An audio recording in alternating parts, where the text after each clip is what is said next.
Day zero is the moment before company formation, when a founder decides to take the plunge, follow their dream, and commit to pursuing their vision of change.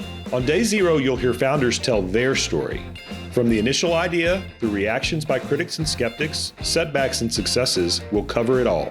Behind every company is a founder with ambition, goals, dreams, and wisdom to be shared. Let's explore them together. Hi, everyone. Welcome back to Day Zero. I am Julie Yoo, general partner with Andreessen Horowitz and a member of the advisory council for Day Zero.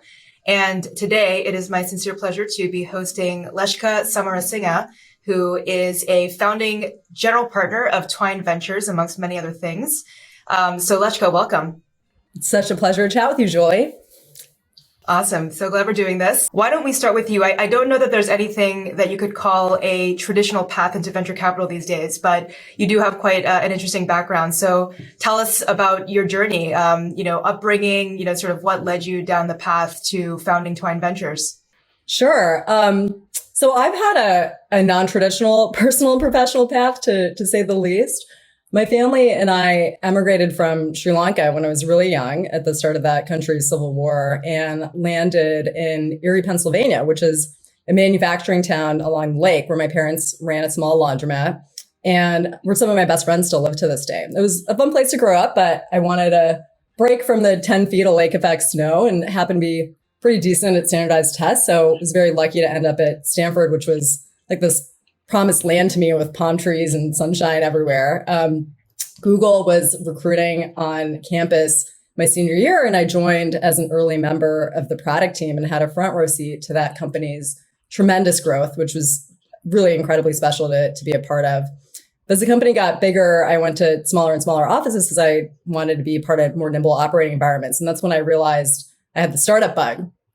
So after business school, I joined a startup of a different sort as part of the first Obama administration, which is helping set up the Advanced Research Projects Agency for Energy, modeled after DARPA, because I wanted to do more mission-oriented work and address climate change in particular. So that was actually my first exposure to venture when I was working in government. So my team worked with the venture ecosystem to provide follow-on funding for projects, and I ended up joining one of the firms that I collaborated with called Alexandria Venture Investments, which you might be familiar with because they're a really active investor in biotech and health tech and climate tech, where they've invested a few billion directly into startups and other venture funds.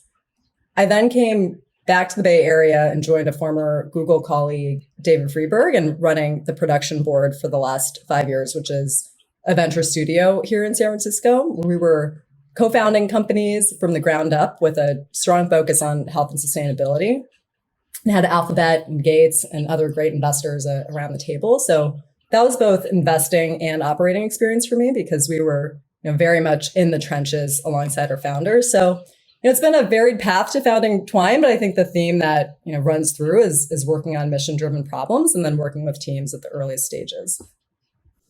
Amazing. That's a very interesting and unique, winding path. But in many ways, you can see the themes, that sort of were consistent along the way. So tell us about Twine Ventures. What is the firm about? What is kind of the ethos behind it? And why did you decide to found it yourself?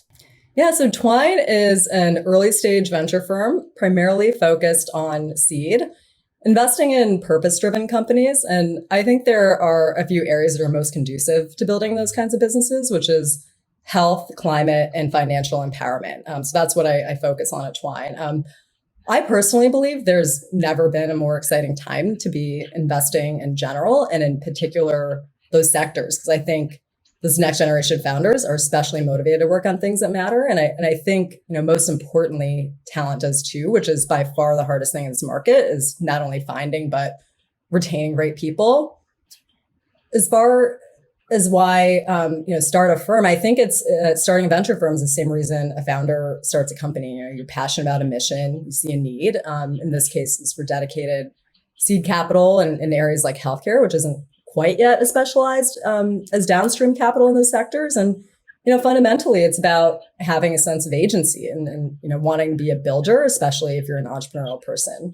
For the value prop for Twine, I like to dig into areas like talent recruitment and follow-on fundraising for my companies, because that's where I spent an inordinate amount of time at the venture studio, like building team after team after team. And in general, I try to take a bespoke approach to whatever founders might need help with, and leverage my own investor base and advisory network accordingly. I should also note that I'm a solo GP, so I'm able to move pretty quickly and be nimble in my investment approach. Yeah, and to that end, you have gotten your way into many, many super interesting and really exciting companies, some of which we share with you, obviously, as an investment. Can you speak to maybe, 2 or 3 of the theses and, kind of investment themes that you're most excited about these days, given just the broad surface area of everything that's happening in our universe? Yeah, of course. In health, in particular, I just, there are so many excellent founders gravitating towards building in that area. I think especially in a pandemic when the cracks in the infrastructure are more exposed than ever before. And obviously so many trends have been accelerated.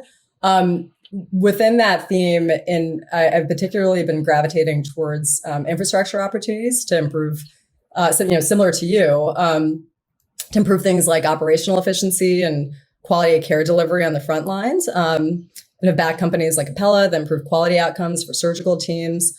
We've also been spending time in provider enablement to help doctors adapt to the changing industry. I mean, we're both investors in Waymark, which improves outcomes for Medicaid patients, but it's also very much about enabling physicians. There's such crazy stats I'm sure we've all seen around 1 in 5 physicians leave clinical practice in the next 2 years, which is pretty disconcerting. I've also been conducting thesis research in areas like commoditization of healthcare data and making insights from that data actionable versus overwhelming. So those are some of the themes in health, that I've been focused on. Are there certain, again, characteristics or themes that you've seen that you are attracted to, but also that you think are most conducive to success in some of these complex markets?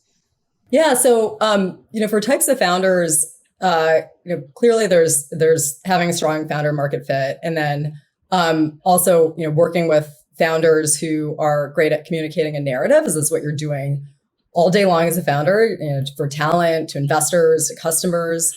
One of the things I think about a little bit as well is, investor founder fit. I think there's a lot of different types of companies, Twine can invest in it to make money and make an impact. But I think about, am I uniquely suited to accelerate the success of this particular company? Do I have a strong connection to that founder to weather through 10 years of ups and downs, and vice versa? I think that should definitely be a lens for founders as they're seeking investment partners. Do I connect with and trust this individual? Can they help me win?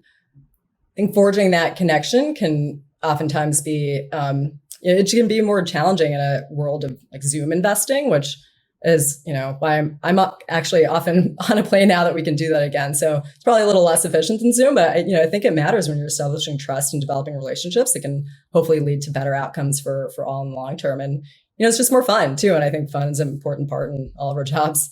Yeah, absolutely. I'm guessing you're seeing a lot more competition from maybe funds that had, historically focused downstream, and then, but also, hyper specialization where people can really tout the fact that they're, hyper focused on one particular stage. Can you just talk us through kind of what your decision calculus was for focusing on seed? And is that something that you think is immutable going forward? Or, do you think flexibly about how you might partner with companies down the road?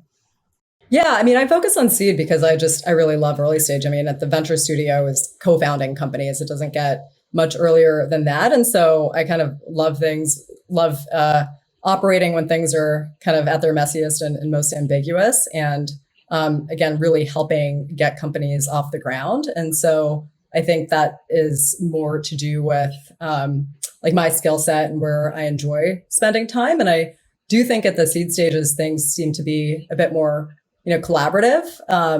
And, for smaller funds, if you're investing early, you can still return the fund even with flexible checks, because I think outcomes can simply be so much bigger than they ever were before. I remember when it was like, oh my God, Instagram got bought for $1 billion. And now it's like, can I underwrite this to be a $20 billion outcome, which we've already seen in areas like AI applications to healthcare. So, I don't know that it's necessarily immutable, but I do think that there's something to be said for specializing in a stage where you can add the most value.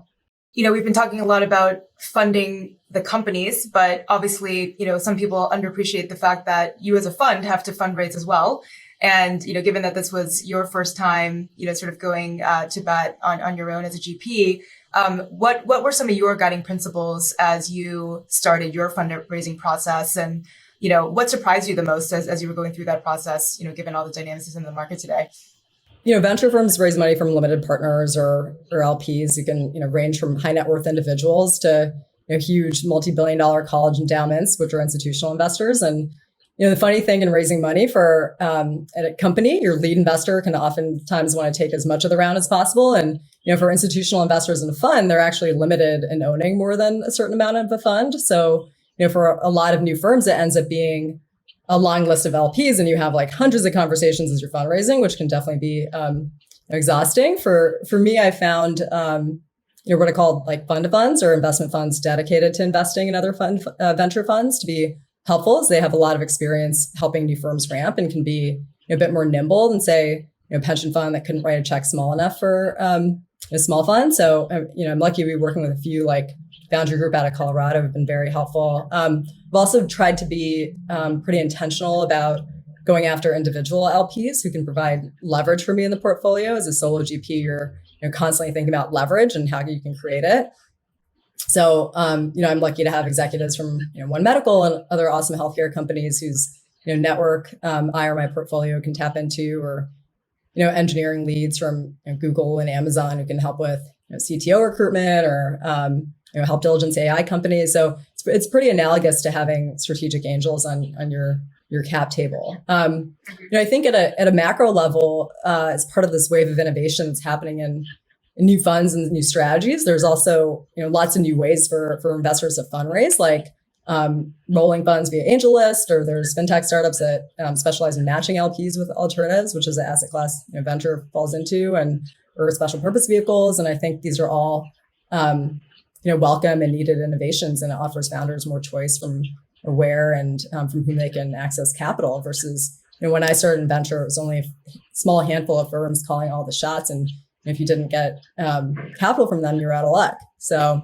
I think in general, the startup venture ecosystem it's democratizing in all fronts. On the supply side, there's more infrastructure in place and communities to lean on for founding a company. So, more companies are being founded than ever before. And on the capital demand, there's more awareness of startups and venture investing and venture capital. I'm sure Shark Tank probably had something to do with that. And so there's, paths for individuals to be able to gain access to both investing in companies and in funds. And so, and that follows through the public markets as well. The rise of retail platforms participate in public equity markets. And so I just think there's really great innovation happening across the board in the venture ecosystem. To that end, can you share what were some of the most helpful resources for you as you were getting off the ground? Again, solo GP, doing this on your own, but presumably, there were either people or groups or, other resources that you tapped into to kind of guide your way. Were there any in particular that you found particularly helpful in that process? Yeah, it's funny because I was a little, when I was thinking of starting Twine, I was a little concerned that being a solo GP would be a lonely or overwhelming path in the same way that a company founder debates whether to have a co-founder. But one of the things that I've been most pleasantly surprised by is the strength of the community amongst emerging managers, which is an industry term given to newer firms like mine, which really parallel founder networks and support systems. So there's a bunch of Slack channels and WhatsApp groups for folks and share investment opportunities, and they really want to help each other succeed. So for me, what was helpful is talking to friends who started their own firms, like at Fika or Fuel or Section 32, who are like, you can do it, here's how, were so helpful in giving me the confidence to think it was even possible. So, combined with other part-time teammates and advisors and LPs, of course, the founders you're working with day to day, there's more support than there's ever been. It doesn't mean that it's easy, but there's support, which is so necessary when you're doing anything. I think that, and the infrastructure for things like the administrative items in running our firm are more turnkey than they've been before. So all of those things made the prospect of founding a firm less intimidating. That's wonderful. Often people think of venture capital as a bit of a lone wolf sport, right? Where it is really kind of the individual partner doing their own thing and, not a ton of leverage per se on the team side. How are you thinking about that? And are there models that you think, novel models maybe for how you think about building early stage venture firm teams, or do you envision continuing to leverage, more kind of network-based approach with, part-time resource and consultants and things of that sort? Yeah, I mean, I think, again, you're just always thinking about where you can get leverage. And so being intentional about who you have around the table on all fronts, ranging from your LPs, your investors, to advisors, to some of those, potentially part-time resources as well. And I think what that enables is also being able to flex and provide more specialized approaches depending on what's needed for supporting specific portfolio companies, right? Because it's like, I have this pool of people that I can tap into, for thinking about like healthcare payments integrity, or this group for supporting on climate, for example. And so for me, it has been a more flexible approach to team building in the near term. Mm-hmm. Amazing. To that end, as a solopreneur, I'm guessing you get pulled in a million directions and you have, a million possible things you could be working on at any given time. What has been your rubric for prioritizing your time, and, what advice would you give to others who are kind of going down a similar path? Yeah, I mean, I'm just constantly asking myself that one because, time is our time and attention is by far our scarcest resource. The challenge with venture is it's infinite. You can always be looking at more and more companies. You're constantly context switching between topics. There's a barrage of communication, but for me, it's been so important to create time and space to think and learn and like read voraciously more than just headlines and tweets. And by blocking calendar time to do that, even though I'm not always successful in sticking to it, is one of the ways that I've created that kind of space. I found it helpful to have some investment theses to anchor on, the kinds of things I mentioned earlier on the pod.